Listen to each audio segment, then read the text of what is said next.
नमस्ते, हमारे wellness discussion में आपका स्वागत है। आज हम एक कॉमन हेल्थ इश्यू पर बात करेंगे। यह बहुत कॉमन है, पर लोग इस पर खुलकर बात नहीं करते। हम पाइल्स के बारे में बात कर रहे हैं। Medical term hemorrhoids. प्लीज जान लें, आप अकेले नहीं हैं। यह कंडीशन हर उम्र के लोगों को अफेक्ट करती है। यह कंडीशन हर जेंडर के लोगों को अफेक्ट करती है। इसकी बेचैनी और दर्द काफी परेशान कर सकते हैं, लेकिन सोशल स्टिग्मा मदद लेने से रोकता है। आइए साइलेंस की इन दीवारों को एक साथ तोड़ें। प्रॉब्लम को समझना ही पहला स्टेप है, सबसे इंपॉर्टेंट। शर्मिंदा होने की जरूरत नहीं। इसे किसी भी कॉमन हेल्थ प्रॉब्लम की तरह समझें। यह बस एक मेडिकल कंडीशन है, आपके शरीर का सिग्नल। कई लोगों के लिए पाइल्स का पहला और सबसे noticeable sign bright red blood का होना है। आपको बाउल मूवमेंट के बाद टॉयलेट बाउल में कुछ बूंदें दिख सकती हैं, या पोंछते समय टॉयलेट पेपर पर दिख सकता है। यह अलार्मिंग हो सकता है, लेकिन इसे इग्नोर नहीं करना चाहिए। रेक्टल ब्लीडिंग के किसी भी रूप को नोट करना जरूरी है। यह आपको हेल्थ केयर प्रोफेशनल को सही से बताने में मदद करेगा। एक और बहुत कॉमन सिम्पटम दर्द या बेचैनी का लगातार महसूस होना है, खासकर स्टूल पास करते समय और उसके बाद। यह दर्द एक डल, कांस्टेंट एक हो सकता है, या एक शार्प स्टिंगिंग सेंसेशन भी हो सकता है। लंबे समय तक बैठना बहुत असहज बना सकता है। दर्द के साथ कई लोग एनल रीजन के आसपास इंटेंस इचिंग और इरिटेशन का अनुभव करते हैं। इसे मेडिकल रूप से प्रूराइटिस यानी कहा जाता है। आखिर में आपको अपने आनस के आसपास एक लंप या सूजन महसूस हो सकती है। यह छोटे सॉफ्ट अंगूर या छोटी गांठों जैसी लग सकती है। पाइल्स से राहत पाने के लिए आप जो सबसे इंपॉर्टेंट चेंज कर सकते हैं, वह है अपनी डाइट में डाइटरी फाइबर बढ़ाना। फाइबर को अपने डाइजेस्टिव सिस्टम के लिए एक नेचुरल झाड़ू की तरह समझें। यह आपके स्टूल में बल्क जोड़कर काम करता है और इसे नरम और पास करना आसान बनाता है। जब आपका स्टूल नरम होता है, तो आपको बॉल मूवमेंट्स के दौरान स्ट्रेन करने की जरूरत नहीं होती, क्योंकि यह आपके रेक्टल एरिया में नाजुक वेन्स पर पड़ने वाले प्रेशर को कम करती है। इसे अचीव करने के लिए अपनी डेली मील्स में अधिक साबुत अनाज शामिल करें। Oats, brown rice, whole wheat bread, साथ ही दालें शामिल करें। फाइबर का सेवन बढ़ाने के साथ साथ पूरे दिन पर्याप्त पानी पीने की महत्वपूर्ण आदत भी है। पानी फाइबर का आवश्यक साथी है। पर्याप्त हाइड्रेशन के बिना एक हाई फाइबर डाइट कब्ज को बदतर बना सकती है। पानी फाइबर को अपना काम प्रभावी ढंग से करने में मदद करता है। रोजाना कम से कम 8 से 10 गिलास पानी पीने का लक्ष्य रखें। ताजे फल और सब्जियां आपकी डाइट का आधार होने चाहिए। ये विटामिन, मिनरल, फाइबर और पानी के अच्छे स्रोत हैं।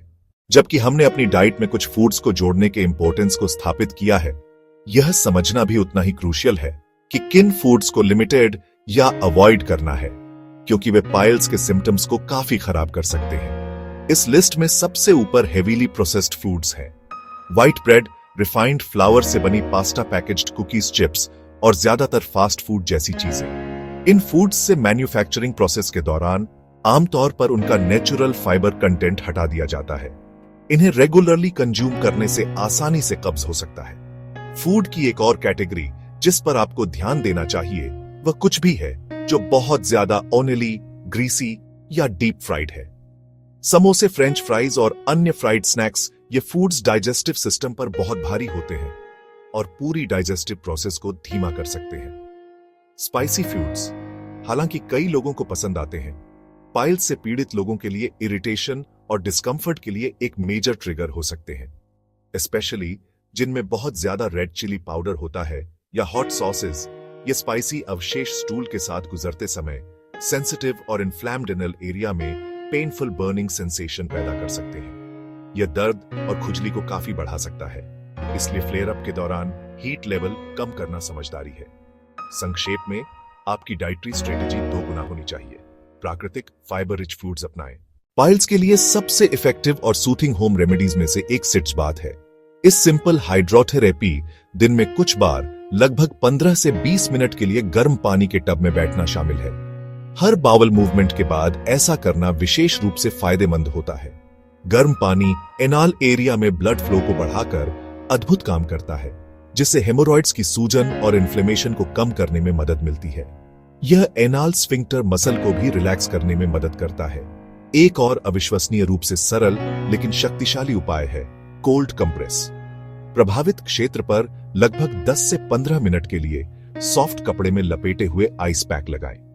ठंडा तापमान नर्व एंडिंग्स को सुन्न करने में मदद करता है, जो दर्द और खुजली की सेंसेशन को काफी कम कर देता है।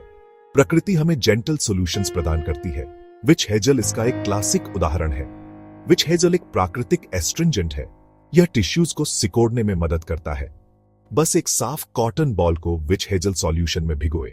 अंत में स्वच्छता बनाए रखना और सही पर्सनल हाइजीन आदतों का चयन करना सबसे इंपॉर्टेंट है।